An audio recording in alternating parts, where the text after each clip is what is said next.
Assalomu alaykum, hurmatli talabalar. Bugungi mavzuyimiz katta hajmli va og'ir vaznli transport vositalarining yo'l harakati xavfsizligiga, avtomobil yo'llari va sun'iy inshootlar holatiga ta'siri. O'zbekiston Respublikasi hududida mulkchilik shaklidan qat'iy nazar, umumiy foydalanishdagi avtomobil yo'llarida katta hajmli va og'ir vaznli yuklarni avtomobil transportida tashishda harakat xavfsizligini ta'minlash hamda uni muvofiqlashtirish tartibini belgilaydi. Og'ir vaznli va katta hajmli yuklarni avtomobil transportida tashishga ruxsatnoma berish tartibi Vazirlar Mahkamasining qarori bilan tartibga solinadi. Ushbu qoidalarda quyidagi atamalar va tushunchalar qo'llaniladi. Avtopoyezd tirkama ulangan mexanik transport vositasi. Katta hajmli yuk o'lchamlari, balandligi, kengligi yoki uzunligining birorta ko'rsatkichlari ularni O'zbekiston Respublikasi hududidagi avtomobil yo'llarida tashishda mazkur qoidalarda bayon etilgan me'yoriy o'lchamlardan katta bo'lgan yuk. Katta hajmli transport vositasi yuklangan yoki yuksiz holda o'lchamlari, balandligi, kengligi yoki uzunligining birorta ko'rsatkichi ularning O'zbekiston Respublikasi hududidagi avtomobil yo'llarida harakatlanishi uchun mazkur qoidalarda bayon etilgan me'yoriy o'lchamlardan katta bo'lgan transport vositasi. Kuzatuvchi maxsus avtomobil tashish yo'nalishida harakat xavfsizligini ta'minlash, yo'l transport hodisalarining oldini olish maqsadida belgilangan tartibda to'lov asosida yukli avtomobilni kuzatib boruvchi Davlat yo'l harakati xavfsizligi xizmatining patrul avtomobili. Maxsus avtomatlashtirilgan o'lchash vositasi. Metrologik tekshirishdan o'tgan foto va video suratga oluvchi avtomatik rejimda ishlovchi avtotransport vositalarining turi, rusumi, ro'yxatdan o'tgan davlat raqami belgisini, vazn va gabarit parametrlarini qayd etuvchi sertifikatsiyalangan maxsus nazorat o'lchash texnik uskunasi. Maxsus ruxsatnoma O'zbekiston Respublikasi hududida kelishilgan aniq yo'nalish bo'yicha katta hajmli va og'ir vaznli yuklarni tashishga huquq beruvchi hujjat. Maxsus ruxsatnoma avtomobil yo'liga amaldagi qonunchilikda belgilangan tartibda egalik qiluvchi yuridik shaxs tomonidan bir martalik yoki ko'p martalik tashuv uchun beriladi. Og'ir vaznli yuk vazni ularni O'zbekiston Respublikasi hududidagi avtomobil yo'llarida tashishda transport vositasining g'ildirak o'qga tushadigan og'irligi mazkur qoidalarda bayon etilgan me'yoriy miqdorlardan ortiq bo'lgan yuk.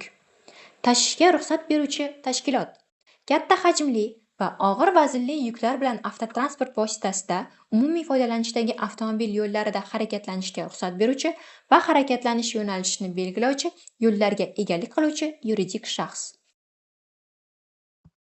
Tashishni kelishuvchi tashkilot katta hajmli va og'ir vaznli yuklarni tashish yo'nalishidagi avtomobil yo'llariga, sun'iy inshootlarga yoki aloqa yo'llari, ko'priklar, yo'l o'tkazgichlar, temir yo'l kesishmalari va boshqalarga egalik qiladigan yoki ular balansida bo'lgan yuridik shaxs, shuningdek, harakat xavfsizligini ta'minlashga mas'ul bo'lgan Davlat yo'l harakati xavfsizligi xizmati. Yuk tashish transport vositalarining yuk bilan harakatlanishi. Yuklarni avtotransportda xalqaro tashish. Yuklarni O'zbekiston Respublikasidan tashqariga yoki tashqaridan mamlakat hududiga tashish, shuningdek, mamlakat hududidan tranzit tashish. Yuklarni avtotransportda mahalliy tashish. Yuklarni O'zbekiston Respublikasining davlat chegaralaridan chiqmagan holda tashish. Himoya qiluvchi avtomobil katta hajmli va og'ir vaznli yukni transport vositasida tashishni kuzatib borish va xavfsizligini ta'minlash uchun yukni tashuvchi yoki jo'natuvchi tomonidan ajratilgan avtomobil. Chet el tashuvchisi qonunchilik asosida o'zi egalik qiladigan avtotransportda yuklarni tashishni amalga oshiradigan xorijiy yuridik yoki jismoniy shaxs. Mazkur qoidalar katta hajmli va og'ir vaznli yuklarni tashishda foydalaniladigan transport vositalarining texnik holati, jihozlanishi va qo'shimcha jihozlari hamda ularning harakatlanishida xavfsizlikni ta'minlash bo'yicha asosiy talablarni belgilaydi.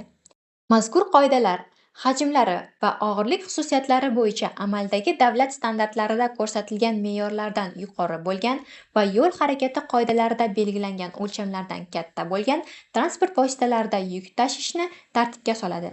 Ushbu qoidalarga birinchi va ikkinchi ilovalarda ko'rsatilgan o'lchamlarning birortasidan yuqori o'lchami bilan farq qiladigan transport vositasi katta hajmli va og'ir vaznli hisoblanadi. Avtotransport vositasining gabarit o'lchamlari haqiqiy ko'rsatkichlari chiziqli o'lchash asbobi yordamida, to'liq massa va o'qqa tushadigan og'irligi esa turg'un yoki ko'chma turdagi avtomobil tarozilari yordamida yoxud maxsus avtomatlashtirilgan o'lchash vositalari orqali harakatlanishi paytida aniqlanadi.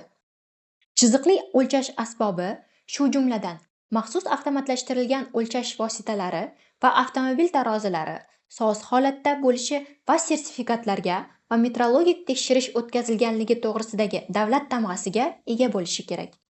Vazn va hajm parametrlarini aniqlashda o'lchash asbobining avtotransport vositalarini to'xtab turgan yoki 5 km/soatgacha tezlik bilan harakatlanayotganda 5%, 5 km/soatdan yuqori tezlikda harakatlanayotganda 10% farq bilan ishlashiga yo'l qo'yiladi va u yuk tashuvchi foydasiga talqin qilinadi. Agar tashiladigan yukning gabarit o'lchamlari va uning vazni belgilangan ko'rsatkichlardan o'ta yuqori bo'lganligi yoxud avtomobil tarozilari maxsus avtomatlashtirilgan o'lchash vositalarining yo'qligi sababli O'zbekiston Respublikasi davlat chegarasi orqali o'tkazish punktlarida avtotransport vositasining umumiy massasini va o'qlarga tushadigan og'irligini aniqlashning imkoni bo'lmaganda, zarur bo'lgan parametrlar tovar transport hujjatlarida ko'rsatilgan ma'lumotlar asosida aniqlanishi mumkin. Katta hajmli va og'ir vaznli yuklarni avtomobil transportida tashish, ularni bir necha qismlarga bo'lish va boshqa transport vositasi bilan tashish imkoni bo'lmagan holdagina amalga oshiriladi. Transport turini tanlash katta hajmli yoki og'ir vaznli uskuna yoki mahsulotni tayyorlash uchun loyiha hujjatlarini ishlab chiqish bosqichida amalga oshiriladi. Hisob-kitoblarda avtomobil yo'llari, sun'iy inshootlar, temir yo'l kesishmalari va yo'l harakat xavfsizligini ta'minlash chora-tadbirlari bilan bog'liq bo'lgan sarf-xarajatlar hisobga olinadi. Yo'l harakati qoidalari va mazkur qoidalar talablarini bajarmaslik natijasida yo'l va sun'iy inshootlarga zarar yetkazilsa, yuk tashishni amalga oshirayotgan yuridik yoki jismoniy shaxs va transport vositasining haydovchisi amaldagi qonunchilik bo'yicha javobgarlikka tortiladilar. Yuk tashishga ruxsatnoma berishda qo'yiladigan talablar: yo'l sharoitlari va transport vositalari harakatining serqatnov vaqtlarini hisobga olgan holda harakatlanish uchun yuqori xavf tug'dirib, ularning uzoq muddat to'xtab qolishiga sabab bo'lsa, yuk tashishga ruxsat berilmaydi. Yuk tashishda harakat tezligi davlat yo'l harakati xavfsizligi xizmati tomonidan yo'nalish chizmasi kelishilayotganida tashilayotgan yukning og'irligi, hajmi va boshqa xususiyatlari hamda yo'l sharoitlari hisobga olingan holda belgilanadi. Ruxsat etiladigan eng yuqori tezlik 50 km/soatdan oshmasligi kerak. Tezlikni chegaralovchi belgi transport vositasiga yo'l harakati qoidalarida belgilangan tarzda o'rnatiladi. Kuzatib borish zaruriyati hamda kuzatuv turi davlat yo'l harakati xavfsizligi xizmati tomonidan yo'nalish chizmasi kelishilayotganda belgilanadi. Kuzatib borish jo'natuvchi yoki tashuvchi tashkilot tomonidan himoya qiluvchi va shatakka oluvchi avtomobillar ajratilgan holda davlat yo'l harakati xavfsizligi xizmatining kuzatuvchi maxsus avtomobili bilan amalga oshiriladi. Agar transport vositasining yuki bilan birgalikda kengligi 3,5 metrdan yoki uzunligi 24 metrdan oshsa, shuningdek, transport vositasi me'yordan ortiq og'irlik bilan harakat qilishi kerak bo'lsa, avtomobilning harakat xavfsizligi to'liq ta'minlanishi uchun himoya qiluvchi avtomobil bo'lishi shart. Yuk tashuvchi yoki yuk jo'natuvchi jismoniy yoki yuridik shaxs yoki ularning vakillarining bunga imkoni bo'lmasa, belgilangan tartibda davlat yo'l harakati xavfsizligi xizmatiga kuzatuvchi maxsus avtomobil ajratilishi uchun murojaat etishlari mumkin. Davlat yo'l harakati xavfsizligi xizmati patrul avtomobili bilan kuzatib borish quyidagi hollarda amalga oshiriladi. Transport vositasining kengligi 4 metrdan oshsa, Avtopoyezd uzunligi 30 metrdan oshsa, transport vositasi harakatlanish davrida qarama-qarshi harakatlanishi bo'lagini qisman bo'lsa-da egallashga majbur bo'lsa, harakatlanish davrida yo'l harakati xavfsizligini ta'minlash uchun qo'shimcha choralar ko'rish zaruriyati tug'ilsa, himoya qiluvchi avtomobil yuk tashiyotgan transport vositasidan oldinda harakatlanishi kerak. Bunda himoya qiluvchi avtomobil yuk tashiyotgan transport vositasiga nisbatan chaproq tomonda harakatlanishi, ya'ni uning kengligi yuk tashuvchi transport vositasining kengligidan chap tomonga chiqqan bo'lishi kerak. Himoya qiluvchi avtomobilga sariq rangli chiroq mayoqcha o'rnatiladi. Uning yoqilgan holatdagi harakatlanishi boshqa qatnovchilar uchun ogohlantiruvchi qo'shimcha xabar beradi. Lekin ularga nisbatan harakatlanishda imtiyoz bermaydi. Davlat yo'l harakati xavfsizligi xizmatining kuzatuvchi maxsus avtomobili tomonidan kuzatib borish tartibi yuk tashuvchi avtomobilni himoya qiluvchi avtomobil kabi amalga oshiriladi. Yuk tashishni amalga oshirish davrida yo'l transport hodisalarining oldini olish maqsadida kuzatuvchi maxsus avtomobil chorrahalarida transport vositalarining harakatini to'xtatishi ham mumkin. Kuzatib borish vaqtida Davlat yo'l harakati xavfsizligi xizmati kuzatuvchi maxsus avtomobilining chiroq mayoqchasi yoqilgan bo'lishi kerak. Davlat yo'l harakati xavfsizligi xizmati kuzatuvchi maxsus avtomobillari himoya qiluvchi va yuk tashishni amalga oshirayotgan transport vositalari kunduz kuni gabarit hamda yaqinni yorituvchi chiroqlar yoqilgan holda harakatlanishi shart. Yukni tashish yo'nalishi 2 va undan ortiq viloyat hududidan o'tsa, Davlat yo'l harakati xavfsizligi xizmat patrul avtomobilining kuzatib borish tartibi kuzatuv uchun ruxsat bergan Davlat yo'l harakati xavfsizligi xizmati organi tomonidan belgilanadi. Bu haqda yo'nalish bo'yicha hududiy yo'l harakati xavfsizligi boshqarmalari xabardor etiladi. Joriy etilgan yo'nalish bo'yicha harakatlanish boshlanishidan avval transport vositasi Davlat yo'l harakati xavfsizligi xizmati xodimi va yuk tashishni amalga oshirayotgan tashkilotning vakili tomonidan ko'zdan kechiriladi. Tegishli toifadagi transport vositasini boshqarish huquqiga va tajribasiga ega bo'lgan haydovchilarga katta hajmli va og'ir vaznli yuklarni tashuvchi transport vositasini boshqarishga ruxsat beriladi. Katta hajmli va og'ir vaznli yuklarni tashish davrida haydovchilar mazkur qoidalar va yo'l harakati qoidalari talablariga rioya qilishlari shart.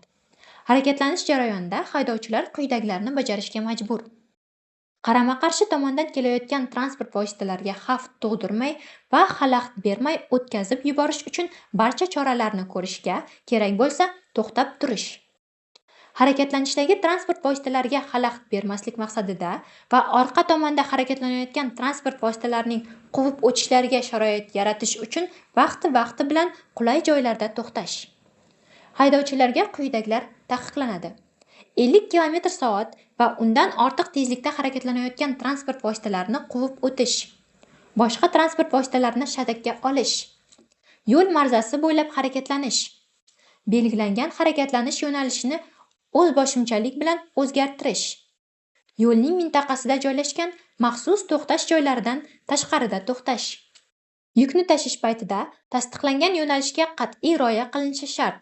Agar yuk tashishda tasdiqlangan yo'nalishni o'zgartirish zarur bo'lib qolsa, yukni tashishni amalga oshirayotgan tashkilot o'zgartirilgan yo'nalish bo'yicha yangi ruxsatnoma olishi kerak. Texnik ko'rsatkichlari katta hajmli va og'ir vaznli yuklarni tashishga mo'ljallanmagan transport vositalaridan foydalanish taqiqlanadi.